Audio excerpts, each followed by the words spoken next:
나는 한때 내가 이 집의 중심지라고 믿었다. 남편이 세상을 떠난 뒤에도 그 믿음은 더 단단해졌다. 아들이 내 곁에 있었고 나는 아들의 삶이 흔들리지 않도록 매일 같은 시간에 밥을 지었고 같은 자리에서 신발을 가지런히 놓았고 같은 방식으로 집안을 정리했다. 누군가는 그걸 집착이라 부를지 몰라도 내게는 생존이었다. 내가 무너지면 이 집도 무너진다고 생각했으니까. 아들이 결혼하겠다고 말했을 때도 나는 놀라지 않았다. 나이가 됐고 언젠가는 해야 할 일이라고 스스로를 설득했다. 다만 그 언젠가가 이렇게 갑자기 오늘처럼 닥칠 줄은 몰랐다. 그리고 더 정확히 말하면 결혼 자체보다 그 아이를 집으로 데려오겠다는 말이 내 가슴을 서늘하게 했다. 결혼은 둘이 하는 거라지만 집은 셋이 사는 곳이 된다. 나는 그 사실을 누구보다 잘 알았다. 젊었을 때 시어머니와 같은 지붕 아래 살았던 기억이 아직도 내 속에서 묵은 연기처럼 남아있었다. 처음 그녀를 본 날 나는 아주 사소한 것들에 먼저 눈이 갔다. 인사를 하는 각도, 웃는 속도, 눈이 머무는 자리, 말끝을 올리는 습관. 누군가는 첫인상은 편견이라고 말하지만 내 경험으로는 첫인상이 대개 마지막까지 간다. 그녀는 단정했지만 어딘가 급했고 공손했지만 어딘가 계산적이었다. 결정적인 건 내 집을 처음 온 집처럼 둘러보는 시선이 아니라 곧 내 집이 될 집처럼 훑어보는 시선이었다. 나는 그 시선을 보고도 미소를 지었다. 며느리가 될 사람이니까? 아들이 사랑하는 사람이니까? 그 정도는 참아야 한다고 마음을 다잡았다. 하지만 마음은 눈처럼 얇게 쌓여도 한번 미끄러지기 시작하면 멈추기 어렵다. 그녀가 들어온 첫 주는 조용했다. 오히려 내가 더 조심했다. 새 며느리가 불편할까 봐, 내가 괜히 시어머니의 기세로 그녀를 짓누를까 봐 나는 최대한 말을 아꼈고 집안일도 평소보다 더 빨리 해치웠다. 그녀가 할 틈을 주지 않으려고가 아니라 그녀가 아무것도 못하게 한다고 느끼지 않도록 배려한다고 스스로를 속였다. 하지만 조용함은 오래 가지 않았다. 처음 충돌은 밥상에서 일어났다. 나는 오래된 습관대로 국을 따뜻하게 끓이고 반찬을 적당히 짜지 않게 간했다. 아들은 어릴 때부터 내 밥을 먹고 자랐다. 내 손맛은 그 아이의 몸속 어딘가에 뿌리처럼 박혀 있을 거라고 믿었다. 그런데 그녀는 수저를 들고 한 입 먹고 아무렇지 않게 말했다. 너무 싱겁다고. 요즘은 이렇게 먹는 게 건강에 좋아요 같은 말도 아니었다. 그냥 싱겁다는 말이었다. 그 한마디가 내 속에 작은 돌을 던졌다. 그 다음부터 그녀는 요즘은 지라는 말을 자주 했다.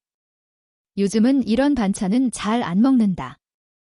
요즘은 집안의 향이 강하면 머리가 아프다. 요즘은 손님이 와도 미리 허락받고 오지 않는 게 예의다. 그 말들이 틀렸다는 뜻은 아니다. 문제는 그 요즘 네 이 집에 본래 우를 밀어내기 시작했다는 것이다. 며칠 뒤 나는 장롱 위에 올려둔 남편 사진이 거실에서 사라진 걸 발견했다. 나는 숨이 잠깐 멎는 느낌을 받았다. 사진은 안방 서랍 안에 조심스럽게 들어가 있었다. 그녀는 내게 별일 아니라는 듯 말했다. 거실이 더 깔끔해 보이려고 정리한 거라고. 나는 그 순간 남편이 내 삶에서 두 번 죽는 기분을 느꼈다. 한 번은 실제로 떠났을 때, 또 한 번은 누군가가 이건 이제 거실에 어울리지 않는다고 판단했을 때 나는 참았다. 직접 화를 내지 않았다. 대신 아들에게 말했다. 사진은 다시 거실에 있어야 한다고. 아들은 난처한 얼굴로 웃으며 엄마, 나도 아빠 보고 싶지. 근데 집 분위기라는 게 있잖아, 라고 말했다. 집 분위기, 그 말이 그렇게 낯설고 차갑게 들릴 줄은 몰랐다.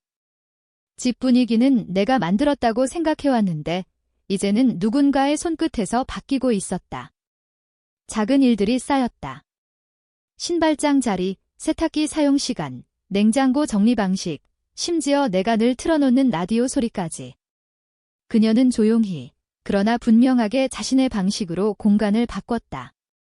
그리고 이상하게도 아들은 그 변화에 점점 더 자연스럽게 적응했다. 내가 보기엔 떤마가 해오던 것을 버리는 과정이었는데 아들은 그걸 새 가정의 시작이라고 부르는 것 같았다. 내가 가장 불안했던 순간은 어느 밤이었다. 잠이 오지 않아 거실로 나왔는데 둘이 소파에 앉아 작은 화면을 보며 웃고 있었다. 그 웃음이 문제였다. 부부가 웃는 건 당연하다. 그런데 그 웃음 속에서 나는 완벽하게 제외되어 있었다. 마치 내가 이 집의 주인이 아니라 잠시 함께 사는 사람처럼 느껴졌다. 그때 처음으로 내가 두려워하는 게 단순히 며느리의 성격이 아니라는 걸 깨달았다. 나는 아들을 잃는 게 두려웠다. 내 인생의 마지막 확실한 기둥이 흔들리는 게 두려웠다. 그러나 두려움은 쉽게 모양을 바꾼다. 두려움은 분노가 되고, 분노는 판단이 되고, 판단은 말이 된다. 나는 어느 순간부터 그녀를 며느리가 아니라 침입자로 보기 시작했다. 결정적인 사건은 그녀가 내 물건에 손을 댔을 때였다. 내 화장대 서랍, 그 안쪽에 있던 작은 상자. 남편이 살아있을 때부터 모아온 편지, 가족 사진, 그리고 내가 힘들 때마다 꺼내보던 작은 메모들이 들어있었다. 나는 그 상자를 누가 열어볼 거라고 상상해본 적이 없다. 그런데 어느 날 상자가 살짝 열린 채로 서랍에 들어가 있었다. 나는 손끝이 떨렸다. 누가 봤는지, 얼마나 봤는지, 무엇을 봤는지 알 수 없었다.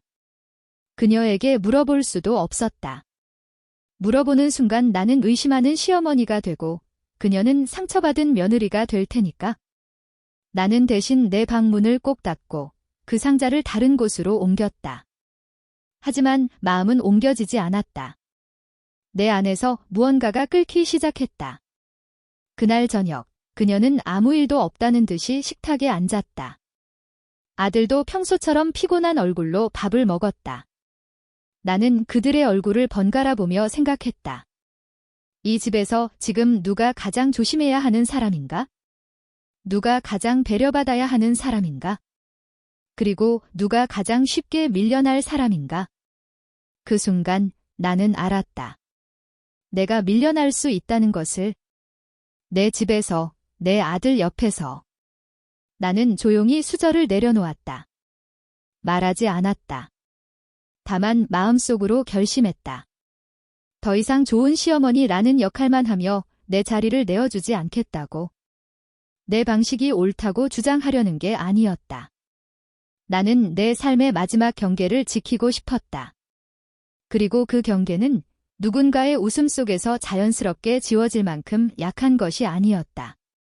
그날 밤, 나는 처음으로 그녀의 과거를 떠올렸다. 아들이 말해주지 않았던 부분들. 그녀가 어떤 집에서 자랐는지, 어떤 사람들과 어울렸는지, 왜 그렇게 교즘은 끼라는 말을 자주 하는지.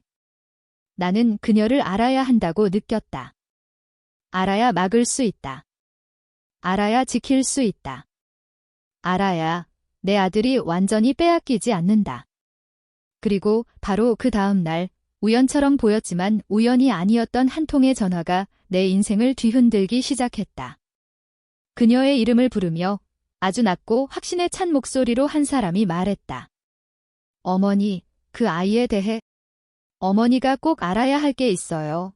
그 목소리를 듣는 순간 나는 확신했다. 이 집의 갈등은 이제 막 시작됐다는 것을. 시간이 지나면서 나는 싸우는 법을 바꾸었다. 소리를 높이지도 눈물을 앞세우지도 않았다. 대신 물러서지 않았다. 내 자리를 정확히 알고 조용히 지켰다. 며느리를 몰아내려 하지도 아들을 붙잡으려 애쓰지도 않았다. 다만 이 집에서 내가 살아온 시간과 내가 지켜온 것들을 스스로 부정하지 않기로 했다. 그 선택이 오히려 공기를 바꿨다. 집안의 긴장은 완전히 사라지지 않았지만 더 이상 나만 숨죽이지는 않게 되었다. 어느 순간부터 아들은 나를 다시 보기 시작했다. 엄마가 아니라 한 사람으로. 며느리 역시 나를 이겨야 할 존재가 아니라 쉽게 지울 수 없는 존재로 인식하게 된 것 같았다. 우리는 가까워지지도 완전히 멀어지지도 않은 채 각자의 선을 이해하는 법을 배웠다. 그건 화해라기보다 공존에 가까웠다. 나는 이제 안다. 가족은 늘 따뜻하지도 늘 옳지도 않다는 것을. 그러나 침묵 속에서 사라지는 것보다 조용히 존재하는 편이 낫다는 것도 안다. 이 집에서 나는 여전히 어머니이고 여전히 한 여자이며 여전히 이 삶의 주인이다. 그리고 그것만으로도 나는 더 이상 두렵지 않다.